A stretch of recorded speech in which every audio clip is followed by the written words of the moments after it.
CountryBalla checking in here, y'all, and we're gonna show you guys how to set up a franchise.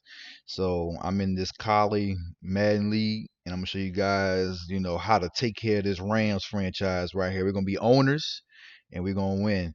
But it all starts with setting up your franchise. So you're gonna want to have the role of an owner. All right, you're gonna want to have the financial mogul owner. You're going to get a lot more funds. That's much more important than being a lifelong fan. That ain't nothing.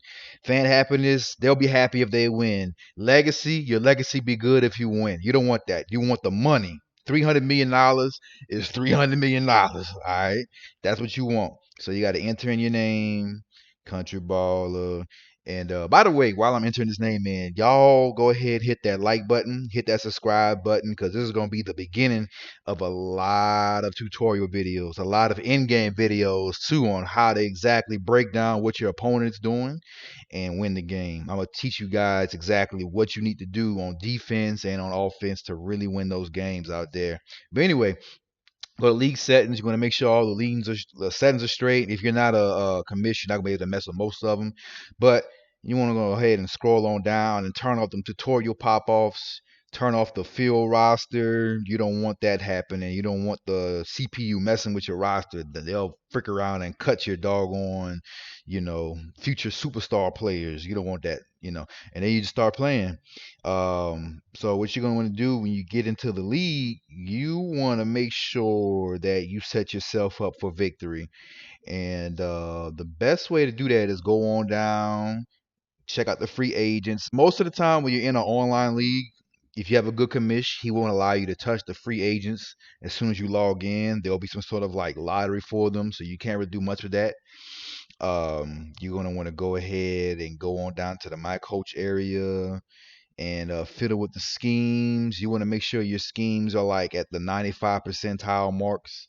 You want to get the best schemes. I'll go more into that in another video, but you're going to want to make sure your trainers are on point. See, this trainer right here, his regression is horrible, so we got to get a better trainer. So what we're going to do is we're going to fire that guy. And you want to go to the available staff and get a trainer with world-class regression. That way, when your guys get injured, they get back on the field quicker.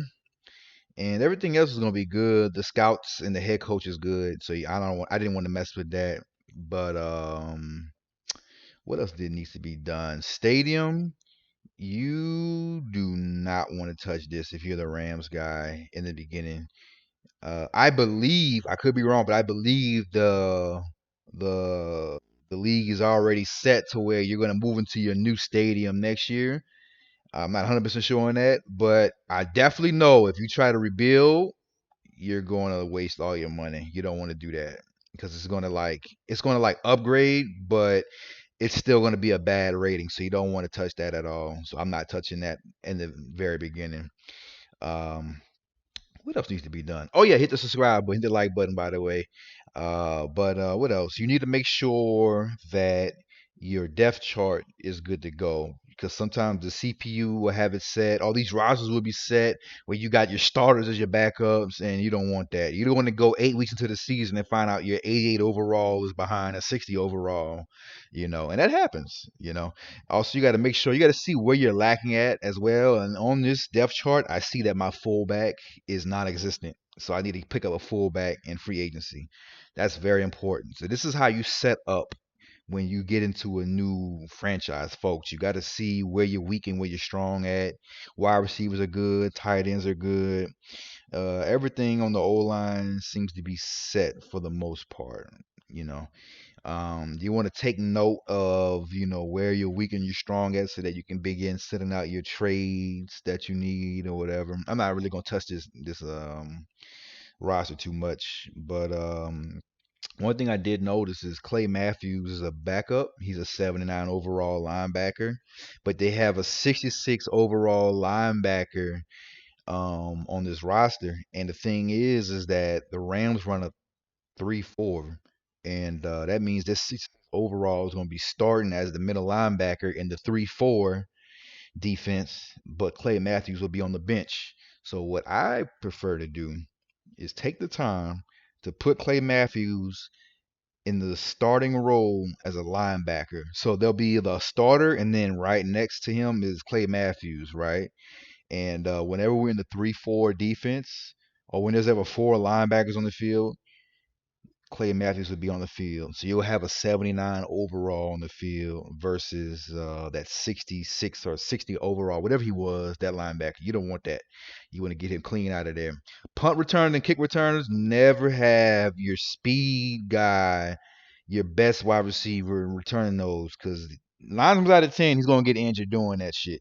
And you do not want that. It's not worth it. Most of the time, you're not going to return. Don't do that. All right. Now, when it's playoff time, put him there because you don't want to, go home. So put him there, put him as a starter. But regular season, don't let your best wide receiver, your fastest wide receiver that's going to stretch the field, do not let him return kicks, because if he gets hurt and your opponent knows he got hurt, he knows that you can't stretch the field and you're screwed. So these are just little gems and tips that I've acquired over my over 15 years of playing Madden, folks. Just trust me on this. Don't do that. And just keep going through the rest of your roster, making sure that your sub linebacker, which is a very important position, make sure that that guy is a fast guy. You don't want nobody with 80 or less speed at that position. Make sure he's a fast guy, and make sure that that is good to go. And then you're gonna want to cut your players from like 62, and I prefer cut them down to 51, because you really don't need 53 players, to be honest with you. But that's all for now. New video coming later. CountryBalla checking out. Peace.